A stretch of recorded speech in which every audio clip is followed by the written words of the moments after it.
Já sabemos que existem os três grandes inimigos da alma.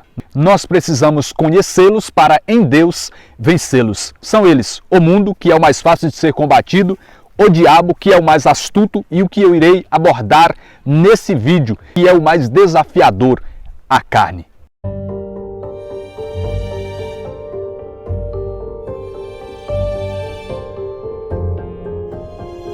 Em Marcos, no capítulo 4, do versículo 3 ao 20, na famosa parábola do semeador, contada e explicada por Cristo Jesus, nós também encontramos esse terceiro inimigo da alma atuando para impedir o crescimento, o desenvolvimento e a frutificação da semente da palavra de Deus em nós. Em Marcos 4,5 vai dizer que outra parte da semente caiu no pedregulho onde não havia muita terra. O grão germinou logo, porque a terra não era profunda. Mas assim que o sol despontou, versículo 6, queimou-se e, como não tivesse raiz, secou. E Jesus dá a explicação nos versículos 16 e 17 assim: outros recebem a semente em lugares pedregosos. Quando a ouvem, recebem-na com alegria, mas não têm raiz em si, são inconstantes. E assim que se levanta uma tribulação ou uma perseguição por causa da palavra, eles tropeçam. Nós vemos aqui a manifestação da carne, ou seja, a não perseverança, a inconstância, a tendência a desistir de Deus, daquilo que é de Deus, a tendência de abandonar a palavra. E resumidamente, a carne é isso, é essa natureza decaída que temos após o pecado original de Adão e Eva. É a fraqueza humana, a inclinação ao pecado.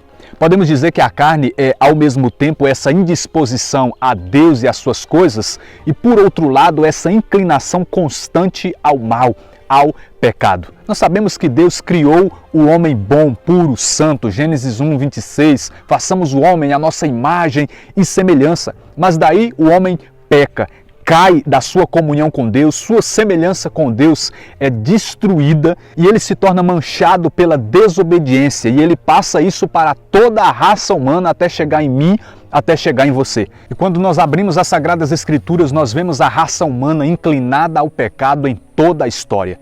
Em Gênesis capítulo de número 6, no versículo 5, diz que o Senhor viu que a maldade dos homens era grande na terra. Lá em Gênesis 8, 21 está escrito o seguinte: porque os pensamentos do seu coração são maus desde a sua juventude. Quando chegamos no Salmo de número 50, no versículo de número 7, o salmista ora assim: eis que nasci na culpa, minha mãe concebeu-me no pecado. Quando nós chegamos lá em Eclesiastes, do capítulo 7, versículo 20, está escrito: não há homem justo sobre a terra que faça o bem sem jamais pecar. Olha só, eu lembro de uma oração que existe na igreja que diz assim: sem teu auxílio, Senhor, ninguém é forte, ninguém é santo, pois nós já nascemos com essa natureza decaída, inclinada ao mal. O apóstolo Paulo abordou largamente o assunto carne. Ele solta como que um grito no versículo de número 24 de Romanos 7, quem me livrará deste corpo que me acarreta a morte? Ele estava falando exatamente desse dilema no qual ele vivia. A carne o puxando para aquilo que não era de Deus, enquanto que no seu íntimo ele mesmo escreve: havia um deleite na lei de Deus, mas ele vivia esse combate da carne versus espírito. E em Romanos capítulo 8, a partir do versículo 5, ele escreve assim: os que vivem segundo a carne gostam do que é carnal. Versículo 6, ora, a aspiração da carne é a morte. Versículo 7, porque o desejo da carne é hostil a Deus, é inimigo de Deus, pois a carne não se submete à lei de Deus e nem o pode. Os que vivem segundo a carne não podem agradar a Deus, não tem como. E foi o próprio apóstolo Paulo que fez uma lista de algumas das obras da carne. Gálatas capítulo 5, versículo de número 19, ele diz: ora, as obras da carne são estas: fornicação, impureza, libertinagem, idolatria, superstição, inimizade, brigas, ciúmes, ódio, ambição, discórdia, partido, inveja, bebedeira, orgia. E ele ainda diz assim: e outras coisas semelhantes. Veja que ele faz uma lista grande das obras da carne, mas ele ainda diz que existem outras coisas semelhantes. Veja quanta coisa pode originar dessa natureza decaída que nós temos. Mas aqui eu começo a falar sobre a vitória sobre a carne. O novo nascimento pelo batismo e pelo Espírito nos concede a natureza de Deus. Natureza de Deus essa que se sobrepõe à carne.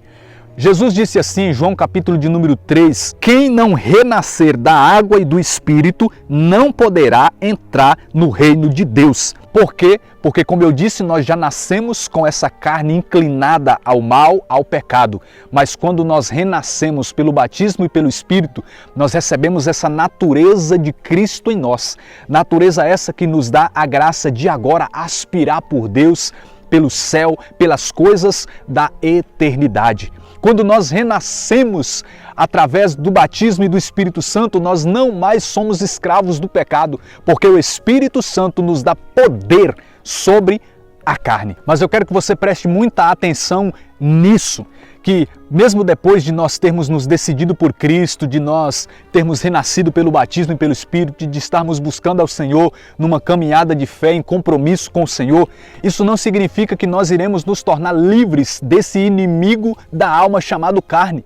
Pelo contrário, agora é que a guerra começa, porque antes nós vivíamos entregues aos prazeres e aos desejos da carne, sem lutar contra eles, mas pelo contrário, nós vivíamos nele. Estando nós em Deus, nós não nos tornamos livres da tentação da carne. Por isso que o próprio apóstolo Paulo escreve em Romanos 7, Paulo, que já havia tido uma maravilhosa experiência com Deus, já havia se convertido, já estava exercendo o seu apostolado, ele escreve, não faço o bem que quero, mas o mal que não quero.